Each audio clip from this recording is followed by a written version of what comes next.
नमस्कार दोस्तों, super cluster classes में आपका स्वागत है।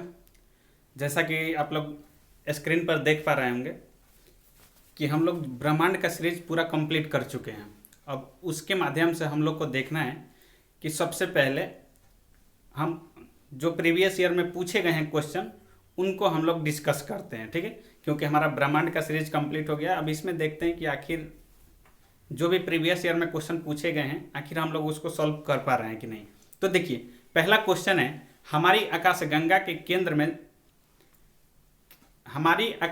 के केंद्र की परिक्रमा करने में सूर्य को समय लगता है। यानी कि जो हमारी आकाशगंगाएं है यानी मंदाकिनी है, उसको एक चक्कर लगाने में सूर्य को कितना समय लगता है। तो हम लोगों ने ऑलरेडी पढ़ चुका है। हमने बताया था आप लोग को कि लगभग 25 करोड़ वर्ष का समय लगता है। लगभग 25 करोड़ वर्ष का समय लगता है, ठीक है। 25 करोड़ 25 करोड़ वर्ष, ठीक है।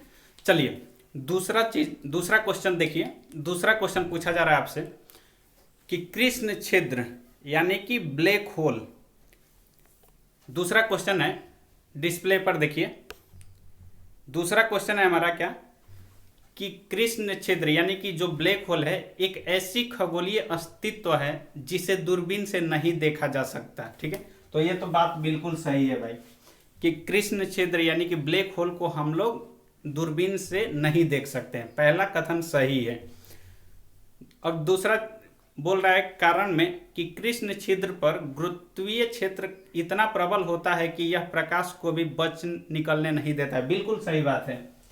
इसको हम लोग इसीलिए नहीं देख पाते हैं क्योंकि किसी भी चीज को हम लोग तभी देख पाते हैं जब वहां से प्रकाश रिटर्न हमारी आंखों में आती है, तब हम लोग किसी चीज को देख पाते हैं। तो ब्लैक होल को हम लोग इसलिए नहीं देख पाते हैं क्योंकि वहां से प्रकाश रिटर्न आता ही नहीं है, क्योंकि उसका गुरुत्वाकर्षण बल इतना ज्यादा है कि हम लोग उसको नहीं देख पाते हैं। वो प्रकाश को रिटर्न आने ही नहीं देता, जिसके कारण हम उसे नहीं देख पाते हैं, ठीक है।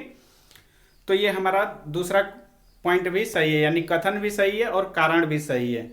तो हमारा ए और आर दोनों सही है और आर जो है ए की सही व्याख्या करता है, यानी ऑप्शन ए हमारा सही हो जाएगा, ठीक है। चलिए अगला क्वेश्चन है 3 नंबर क्वेश्चन देखिए।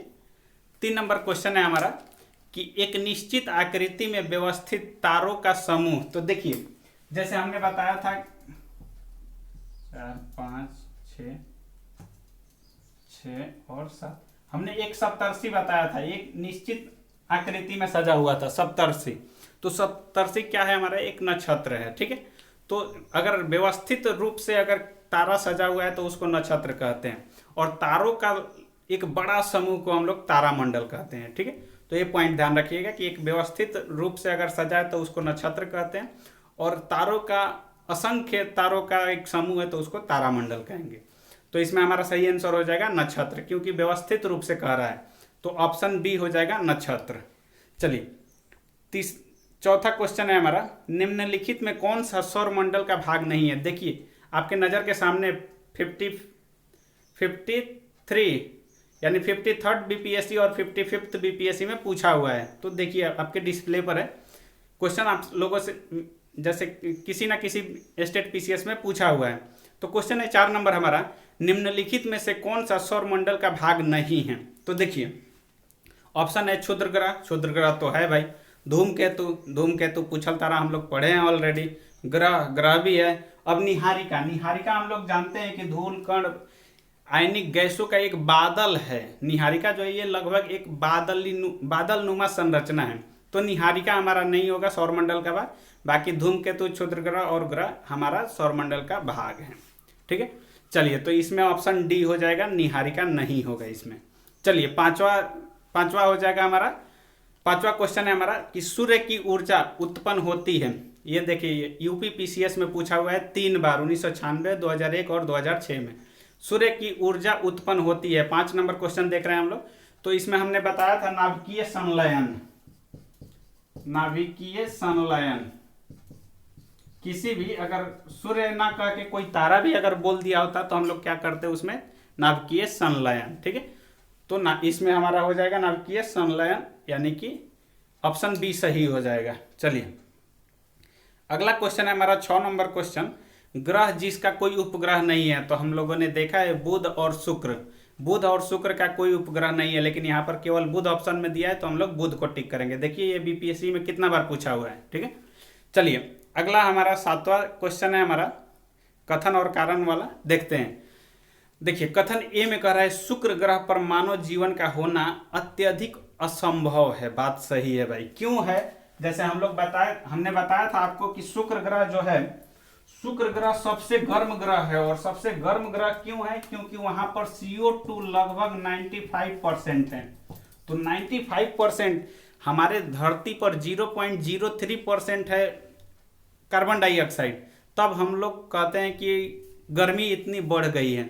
अब वहां समझिए 95% CO2 है, CO2 बहुत गर्म गैस होता है, तो फिर वहां जीवन कैसे संभव होगा?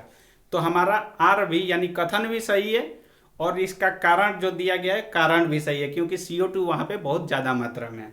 तो हमारा ए और आर दोनों सही है तथा आर ए की सही व्याख्या करता है। ऑप्शन ए हमारा सही हो जाएगा, ठीक है। चलिए अगला क्वेश्चन है, अगला क्वेश्चन 8 नंबर क्वेश्चन देखते हैं।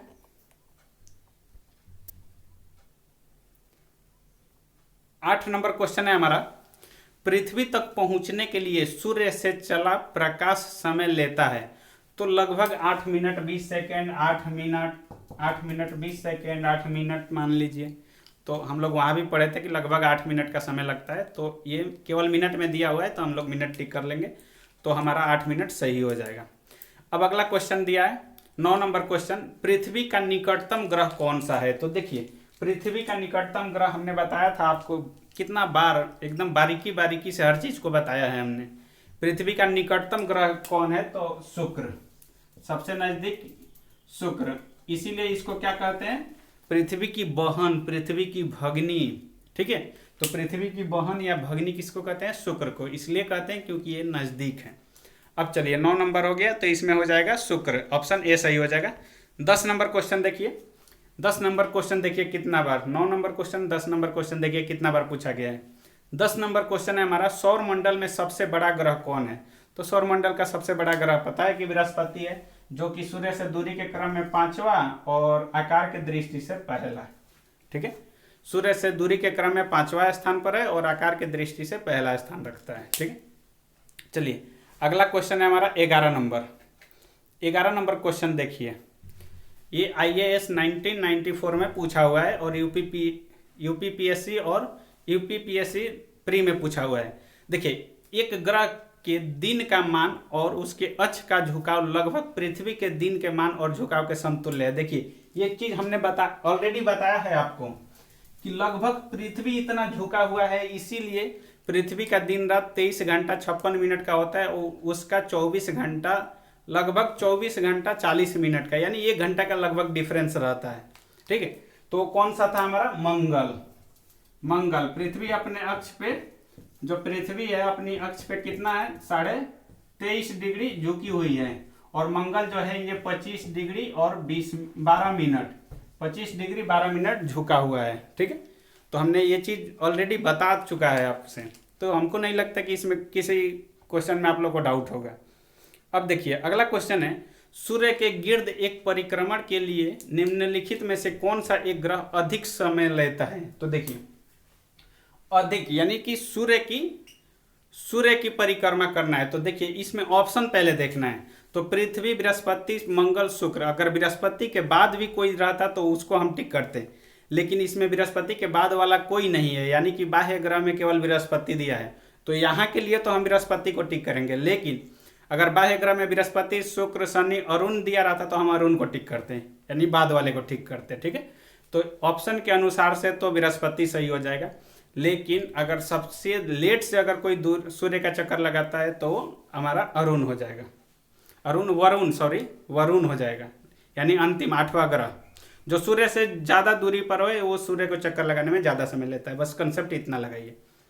चलिए अगला क्वेश्चन है 13 नंबर, टाइटन सबसे बड़ा चंद्रमा का मतलब कि प्राकृतिक उपग्रह है किसका? तो ये ऑलरेडी हमने बता दिया था, शनि, यानी कि जो टाइटन है टाइटन सौर मंडल का दूसरा सबसे बड़ा उपग्रह है और शनि का सबसे बड़ा उपग्रह और सौर मंडल में दूसरा सबसे बड़ा उपग्रह। और सौर मंडल का सबसे बड़ा उपग्रह है गैनामिड जो कि बृहस्पति का उपग्रह है, ठीक है। और सबसे छोटा डीमोस जो कि मंगल का है, ठीक है। तो हम ये चीज पूरा बारीकी से पढ़ चुके हैं, ठीक है। चलिए अगला क्वेश्चन है, इंटरनेशनल एस्ट्रोनॉमिकल यूनिट यानी IAU। देखिए हमने ये चीज भी बताया है, IAU इंटरनेशनल एस्ट्रोनॉमिकल यूनियन द्वारा सन 2006 में 14 नंबर क्वेश्चन हम लोग देख रहे हैं। 2006 में दी गई एक नई परिभाषा के अनुसार निम्नलिखित में से कौन सा ग्रह नहीं है।